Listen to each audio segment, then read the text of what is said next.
Well, we're looking at Luke 24, verses 1 to 12, under the title, The Day That Changed the World. The Day That Changed the World.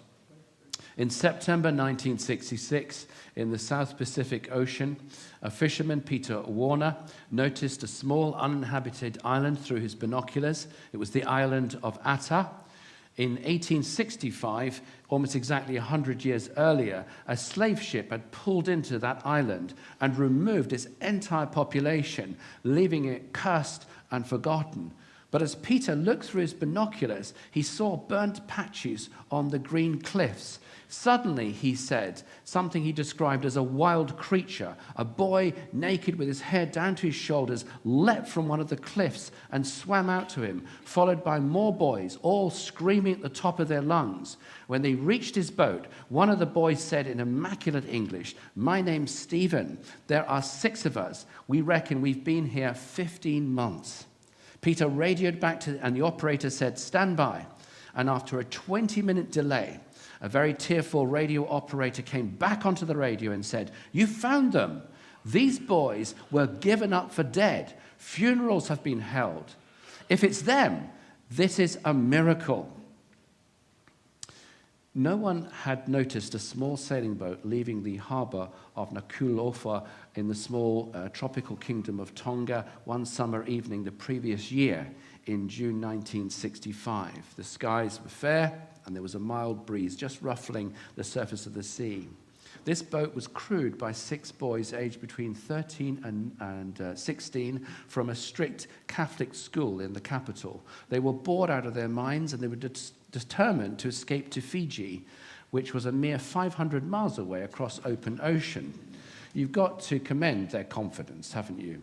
Their sum total of their supplies comprised 2 sacks of bananas and a few coconuts, along with a small gas burner, which is ironic because the last straw which prompted their departure was the bad school food. Unfortunately, it did not occur to them to bring either a map or even a compass. They also made the fatal mistake of falling asleep on the boat after they had left the harbor. There was a storm and they drifted for 8 days before swimming ashore on the island of Atta when their boat broke up. They survived by agreeing to work in teams of 2 with a tight roster controlling their gardening, their kitchen, and their guard duty. So their strict Catholic education wasn't totally wasted. When they quarreled, they imposed time out, and the 2 quarreling people would walk to opposite ends of the island to calm down. Their days began and ended with a song and a prayer. And during their time there, they composed 5 new songs, and they accompanied themselves with a homemade guitar made from a piece of driftwood, half a coconut shell, and 6 steel wires that they salvaged from their wrecked boat. When Stephen fell off a cliff and broke his leg, the boys set the leg in sticks and leaves and covered his duties for him while he recovered. When they were rescued, doctors marveled at their muscular physique and Stephen's perfectly healed leg. It seemed almost exactly 100 years after that slave ship called and destroyed the community that lived there, perhaps finally, the curse of the island of Atta had been broken. It was now a place of life, and 6 boys had come back from the dead.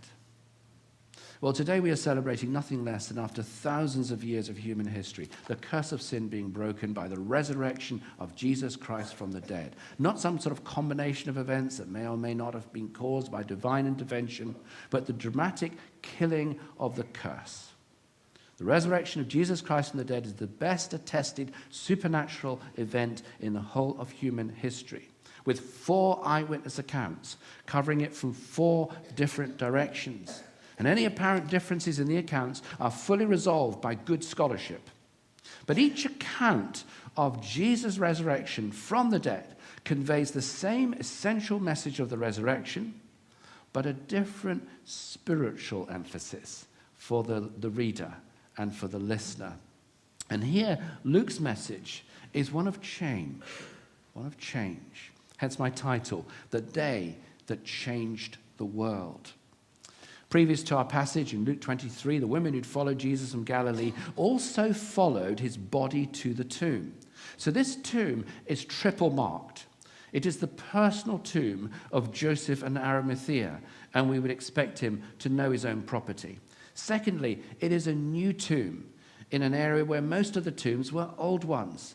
And thirdly, it was the same women who watched Jesus' body being placed in the tomb very carefully, who visited the tomb on that first Easter Sunday. The most rational and logical explanation for these events is that the man buried in that tomb is alive through divine intervention. First, I want to do a little recap on the structure of this passage. We see the women visit the tomb. They meet two angels. God speaks directly to them through the angels, the message of resurrection hope. They rush off. They tell the others. Peter doesn't really believe them, and he rushes to the tomb to check things are as they said, and he goes home marveling. Now, bearing in mind that God is speaking directly through those angels, I want to focus on the three things that these angels said. The first point is a question. They say, basically, where are you looking? Where are you looking? Now, a question can actually be quite aggressive, can't it? Here in the UK, we're less than 2 years from our next general election, when an awful lot of questions will be asked of those who stand for office. Apparently, the very first woman member of Parliament, Nancy Astor, was on the campaign trail in Plymouth when she faced a hostile farming audience. And one farmer heckled her, "How many toes does a pig have?" he asked, to which she replied, "Why don't you take your shoes off and count?" Feisty lady. The questioning here of the women, though, by the angels, is not hostile. It's not hostile. It is direct, but it's not hostile. Verse 5, why do you seek the living among the dead? It's really profound, isn't it? You see, that's how God speaks to your heart. He's direct, but he's not hostile. They're saying, if it is Jesus you're looking for, why have you come here? Apparently, one of the most common responses that tourists make when they enter the Garden Tomb in Jerusalem and they peer in and they look around is, oh, it's empty. Like it's a big letdown. There's no body to see. Of course it's empty. Many people do not realize, but they are looking for Jesus all their lives. They're looking for meaning and purpose. They long to be loved unconditionally, to have a friend who will never leave them, and to go to heaven when they die. These are all the things that human beings instinctively long for. But many look in the wrong place. They look for meaning and purpose exclusively in their careers and their lifestyles. They look exclusively for love in human relationships. And they look for heaven on earth with some sort of blind optimism that they'll be able to take it with them when they go. They seek the living among the dead. So God's question of you is direct, but it's not hostile. Where are you looking today? The second thing the angels say to the woman is that he has risen. Verse 6, he is not here, but has risen. Earlier this year, Britain's first ever space launch failed. Virgin Orbit's Launcher 1 rocket from Newquay, Cornwall, failed. It took off, it soared high in the sky, slung under a Boeing 747, but it failed to fire through its second stage with its rocket engine. One of the PhDs in the 830 said to me, it didn't completely fail, it 80% succeeded. So that's the scientific fact. It still wasn't quite enough, though, to get properly into orbit. And it plunged. You've got to be really careful what you say at the front. My flippancy has sometimes been a problem. It plunged with its payload into the sea. And what's interesting technically is just one dislodged, this wasn't challenged, one dislodged fuel filter worth £80, just £80, was all it took to start its downward spiral and to block its fuel fire. And this week, back in the United States, Virgin Orbit filed for bankruptcy and laid off 600 employees. And they're tracing it all back to that one failed launch back in January in Cornwall. When Jesus died, it looked like everything had crashed and burned. It looked like the end of the dream. Jesus, the miracle worker, who seemed to speak and act with the power of God, dying the death of a criminal, and that was it. But here, not one, but two divine messengers bear witness to the greatest news that the world has ever heard, that Christ has conquered death.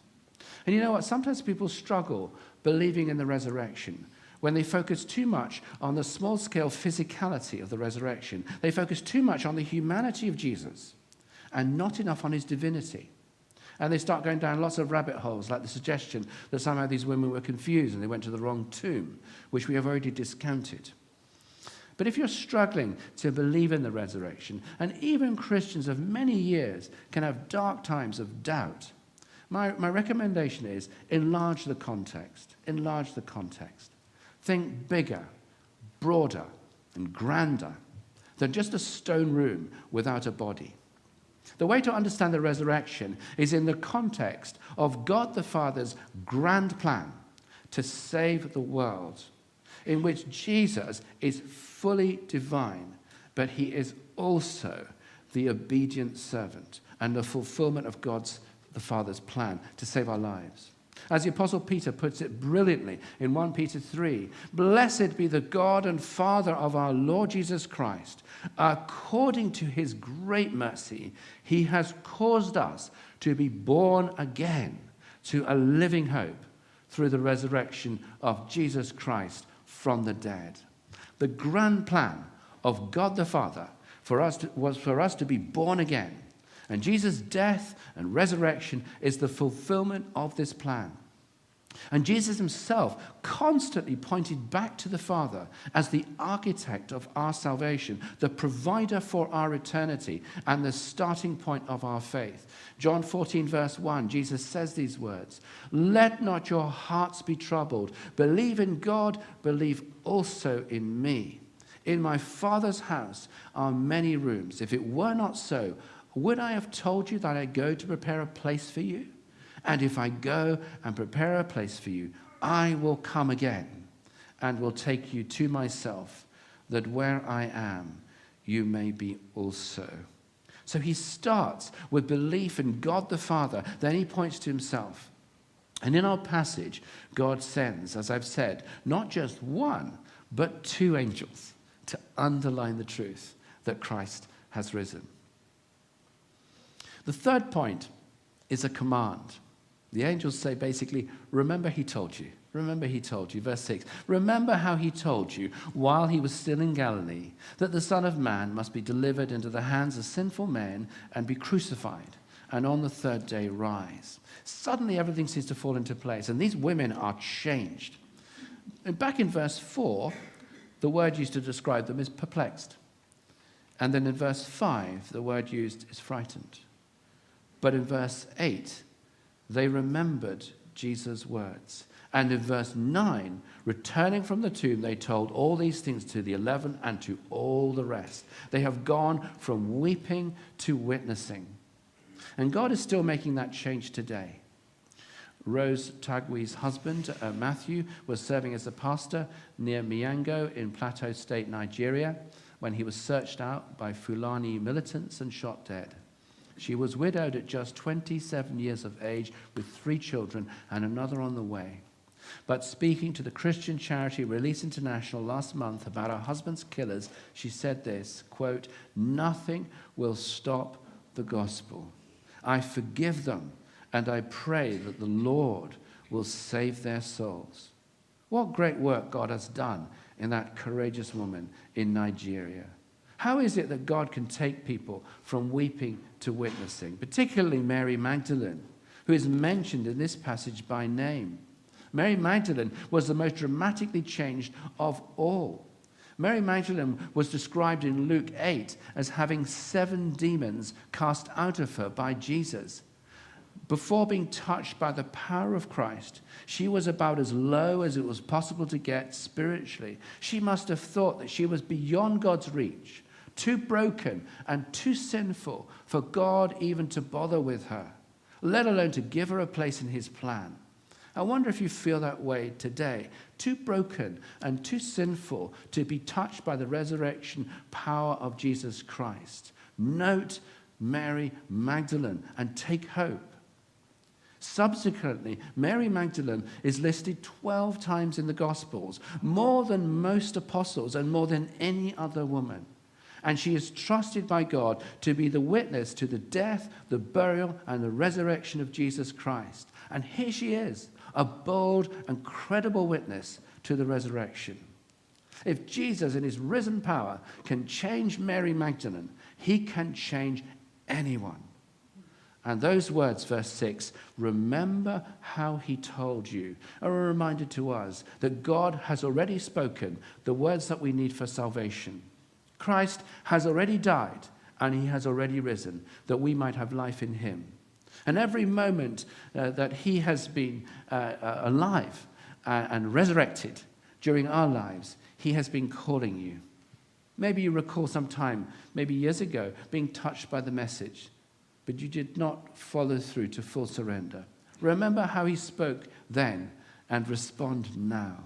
Be changed by the power of the risen Christ. So as I conclude, these angels standing inside that empty tomb, they speak with God's authority when they ask that question, where are you looking?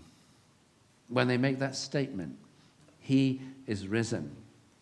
And when they give the command, remember, he told you. The day that Christ rose, he changed the world.